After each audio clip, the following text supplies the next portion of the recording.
Jackie. That's the best way to start this show. Oh, even Stump the Joke Man, when he used to have the guy stand up in the audience, another great line he used to always use if the guy was short, stand up. No, stand up. No, stand up. You know, so many of the lines and so many of the stand-up, I mean, Stump the Joke Man stuff came around and came around and came around. It was so fun.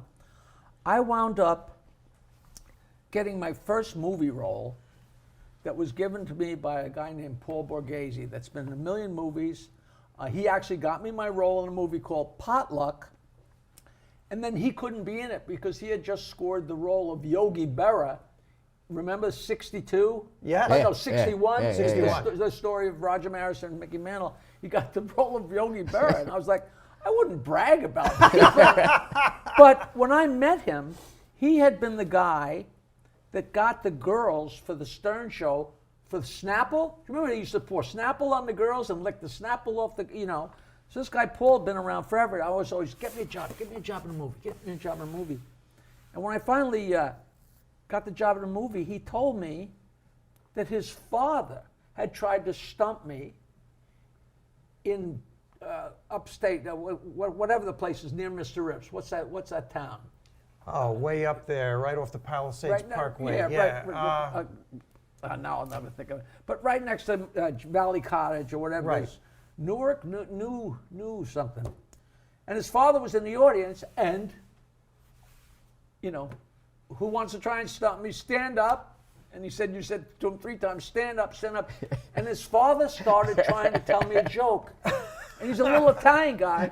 And I said, don't use your hands. And he started talking, and he's like, I finally got, I spent 5 minutes telling him to put your hands behind your back and everything. And it was just hysterical. And he says, do you remember the guy that you picked? That was my father. You know, and we had such a good time with this guy. And this is like years later, his father's still talking about it, you know. Do you have any calculation whatsoever how many shirts got printed of Stump the Joke Man? I mean, a lot. Is there hundreds anybody of wants thousands? one, I have lots left. No, was there 100, 200,000? No, nowhere near that. But I'll tell you, and you'll remember this, and you might remember this, and I kept meaning to bring this up before. At one point, we had medium, large, extra large, and double extra large,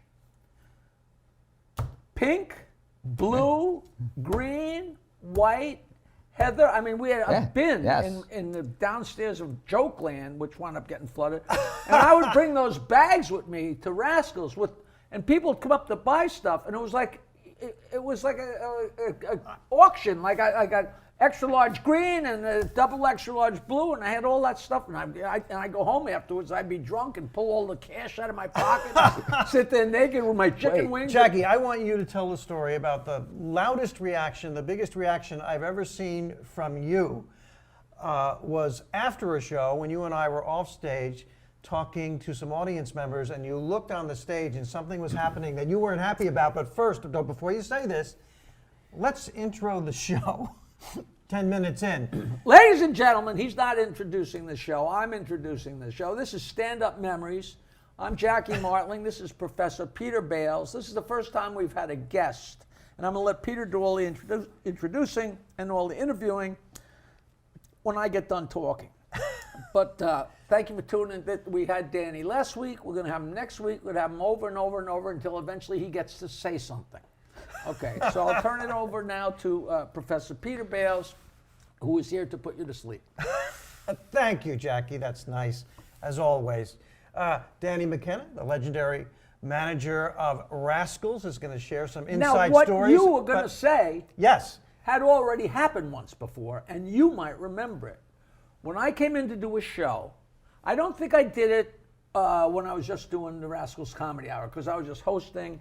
But I might have, because I was playing stuff but I would bring all these bags. Yes. I mean, bags with the different colors and your the own recording sizes. equipment too. Right. You make the whole entire place. When I did it at my own show, I would have my 4-track recorder with the tapes all ready to go, and Danny was in charge of waiting 20 minutes, and then because the tapes were only 22 minutes long, because it was a double speed. I got like 100 shows that can't play on anything.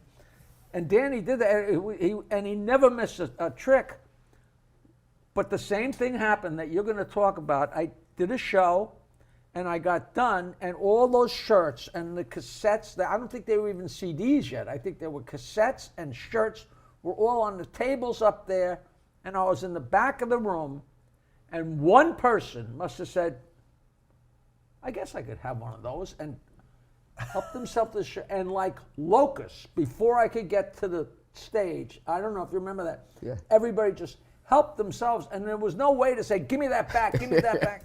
And then a year or so later, or however much later, we were at Caroline's on 8th Avenue, and we're talking, all of a sudden, the locusts hit the stage again, and just, where did they get the idea they could just help themselves? He yelled so loud, he goes running up on the stage, it was hysterical. It was too late, it was all gone.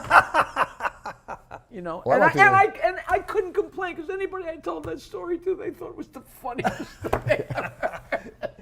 Audience members stealing his stuff. Oh, God. So, Danny, I want to hear about some of the big names. You knew better than most Sam Kinison. I mean, the real Sam Kinison, not the stage Sam Kinison. No, he was great. He was absolutely great. I mean, I think I told the story on the last podcast I did, but one time, Montreal Just for Laugh Festival? Sure. I go up there, I'm nobody, okay? I'm a manager from Jersey. People were like this, how you doing? How you doing? Right. They didn't give a shit. Who's over there? But I knew all the comics and everything. Right, that was fun. But anybody being introduced to, I was nobody. Well, Kinison was coming up there that week. And we're sitting at the Delta Bar at the end of the night at this bar. I'm sitting there by myself. Kinison comes walking in. Comes right over to me and sits at the bar with me, and we start drinking. And every eye is on us like you couldn't believe. Now they're all sitting there going, who's that guy with Sam? Trying to figure out who the hell you are. Who's that guy with Sam? I'm sitting there going, maybe I'll introduce you, maybe I won't. Okay, you shit on me for a week, and now you want to know who I am. That's because he was a nice guy. I'm the toll gate here, No, he was always tremendous. Matter of fact, not only did he give out the $100 bills to all the waiters and waitresses at the end of the night. When he got high, he was ridiculously generous, But he used to sit down with the whole entire staff and not talk about himself. He used to want to know about their lives. He became family to all those waitresses and everything. He was a real interesting dude. Yeah, like I remember one time he found out, somebody mentioned on the Stern Show that it was my wife's birthday, and he put like $200 bills in my pocket and said, take her to dinner. Now, did you know he was also the doorman at the store for years, I heard? There was so many varied stories about him, because he was a child preacher in Texas. Right. And then he couldn't get on stage in Texas. Do you remember that whole story? He hung himself on a cross, like a couple of blocks from the comedy club, or I don't even know if it was a comedy club yet. Like, the stories were crazy, and most of them panned out. The night, we probably talked about this on the show already, but it's worth repeating. When I met him, you know Jim Balatzos. Yeah. Jim Balatzos was a booker who was booking shows like I was before there were comedy clubs. You'd get your speakers and stuff and set it up in a bar and bring the comics and do the whole thing. And drastically underpaying comedians. Well, because you didn't make if I made $250 and I gave you 50 and you 50 and I got 50 for playing, I'm making $100 for doing the whole, and which the comics were always like, why do you get more? I said, because you wouldn't be here if I would, So Balatzos did this, and Balatzos got better at it, to the point where he actually had guys setting up the equipment. So I worked for him a couple times, and it'd be him and his wife, and he had his bottle of vodka underneath the seat. I mean, death-defying. Do you remember if that was a club in Lake Apacon on a lake?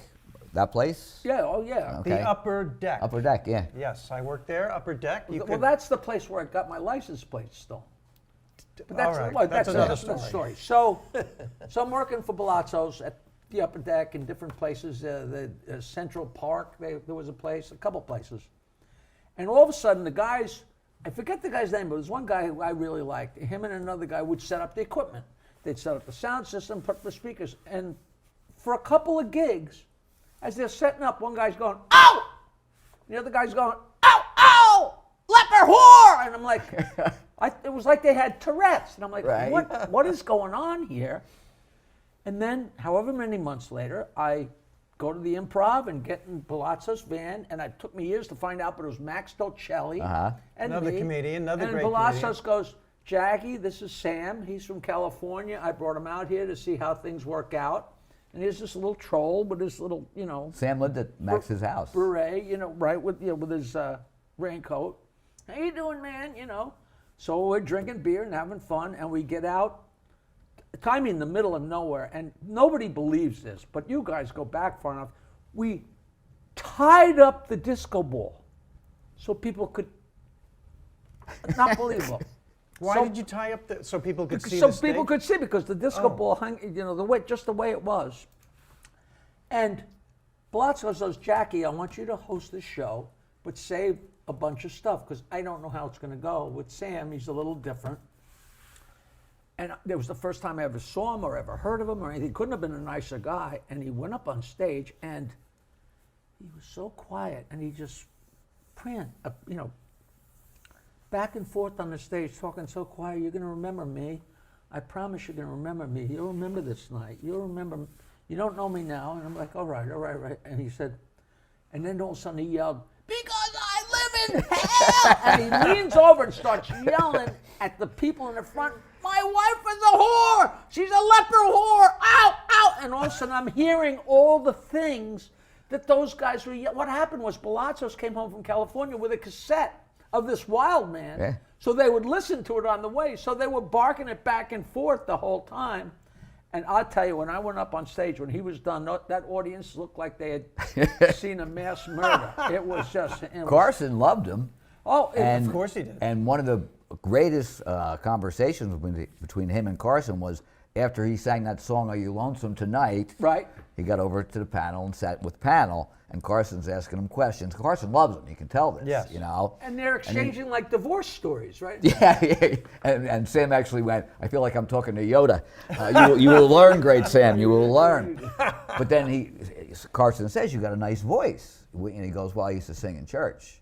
He goes, yeah, I know a lot of people are thinking church. He goes, I was a preacher. He goes, I heard that. You know, you were a preacher at one time, really? And you could hear the jaws dropping around the country. And it transferred to his act completely. But as Kinison's telling the story, when you were a preacher, he goes, yeah, people, you know, start to think it was like, you know, yeah, I'm preaching. Forget the Bible. Where's the fucking party? You know, it didn't happen overnight like that. But Carson really did love him. Rodney loved him. They usdo to hang out a lot. Do you remember, he went on Saturday Night Live, and they told him not to do the Jesus bit, and it was Saturday Night Live. He did the Jesus bit. They told him not to. They X'd it out of the show so it wouldn't air out west. And 3 weeks later, he was hosting. Yeah. It was the oddest turnaround because the feedback they got was like unheard of. You know, I don't know anything about the powers that be, how that worked.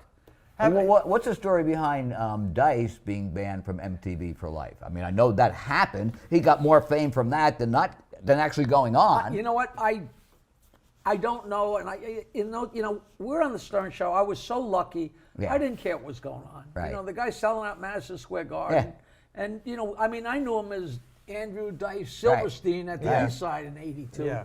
So doing Jerry Lewis. Getting back to Kinison, he was like a home run hitter. And home run hitters swing and hit home runs, but when they swing and miss, they really miss. Did you ever see Sam Kinison do badly? I did. I was at a one-nighter in Florida, a Palazzos gig where they weren't expecting it. They weren't expecting him. They had no idea what was going on. They did not bite, and he walked an entire room of 200 people. No, I never saw a bad show with him. I saw it with A my own four-door eyes. act is what they used to call it at the. No, the only time I told this story once before was he was in Chicago for the funeral for his brother. His brother committed suicide. Right, Kevin. And he was flying straight to New Jersey to do the South Club right after the funeral. They show up there, man. He's out of it. He's bombed as can be. You can't even believe it. You know, do we put this guy on stage? Yeah. And we put him up on stage, and Carl LeBeau sat on one side, and Alan Stevens sat in the other, just in case he falls over. And he gets up on stage, and he says, okay, folks, just want to tell you I lost my brother. I'm like, this is right after the funeral. He flew in from the funeral, right? And he goes, I just want to tell you, you know, I just lost my brother. But the audience is laughing, thinking it's a comic, and he's doing comedy. They don't know. You know. All of a sudden, they realize this is real. He got to And the he goes, show. and he holds up a glass of champagne. He goes, let's just put a toast to my brother. And they drink a toast, and he goes, oh, let's party! And the rest of the show went fine. You know, I completely forgot, and I don't know if we talked about this already. He would get so high, and he came on the Stern Show and invited me to join them on the show at Westbury.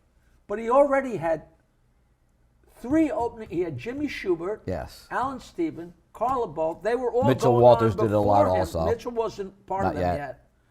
But he put me on the show too. So there's 4 openers, and incredible crowd. And I had great time for I don't know whether I had 3 minutes or 12, whatever it was. But we all killed, and then Sam destroyed the place. But between shows, he's like doing handfuls of Quaaludes or Vicodin and he's whatever it was. He was so out of it, and this is a pretty famous Kinison thing and he had that whole thing run-in with Jessica Hahn or whatever went on. Yeah.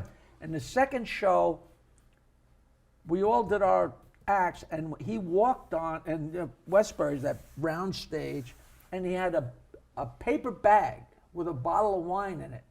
And he was walking around in circles, just going, Jessica Hahn, Jessica Hahn. And somebody'd say, be funny! A guy can't do his act. You don't let a guy do his act. Jessica Hahn. And everybody's like freaking out. And he walked, like 80% of the people walked out. Really? Got their money back and everything. Westbury Music Fair, 3,000 seats approximately. And that happened?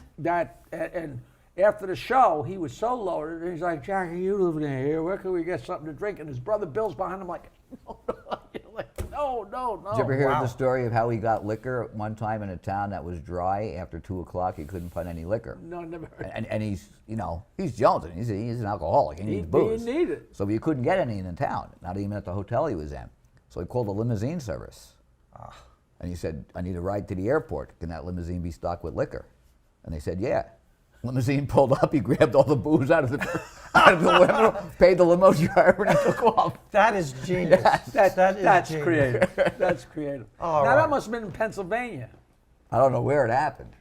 You know, my wife and I went to a girl at the Florida comic strip, loved the show, and she said, my family owns the Penn Hills Resort in the Poconos. Come be a guest anytime. So a couple months later, we're going to take advantage of it because we're so broke. We got no money. So we go to stay at this Penn Hills Resort. The tax, they only charged us a tax, and the tax was more than we would have ever spent on a vacation because the rooms were so expensive.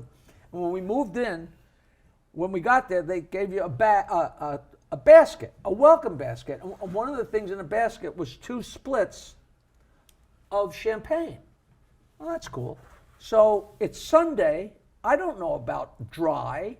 And all of a sudden, no, it's dry. The bars are closed. There's no liquor stores. Right. You can't even go to a bar. There's no place. And I didn't want to drink. I needed a drink. Right. I needed a drink. But in the back of my mind, I'm like, but I always have the splits of champagne if worse comes to worse. So I had them in the refrigerator, and finally I gave up. I said, all right. It was 2 bottles of shampoo. Nancy laughed so hard, I was like, I thought I'd never finish her. All right. We're going to be back next week with more Danny McKenna and the Inside Scoop. This has been so much fun. This has been Stand-Up Memories with Jackie the Joke Man Martling. That's me. Our special guest, Danny McKenna. I'm Peter Bales. Thank you so much. I haven't done any plugging, but I have joined the ranks of the 16-year-olds. I am now on TikTok, tiktok.com/@Jackie Martling. I don't know why the @ is in there, but I'm getting a lot of views, and people are seeing the jokes, so I haven't done any plugging. No, you can plug that. I'll plug my performance at Applebee's next week. Not in the building, in the parking lot. See you next time. They drive away. Hey, a new episode of Stand-Up Memories every Wednesday. How exciting is that? Starring me, Peter Bales, and right here, Jackie the Joke Man Martling. Please follow us on social media. Search it out. What is it? MeSpace? MySpace, Your space? TikTok, Instagram, Facebook. Doodah.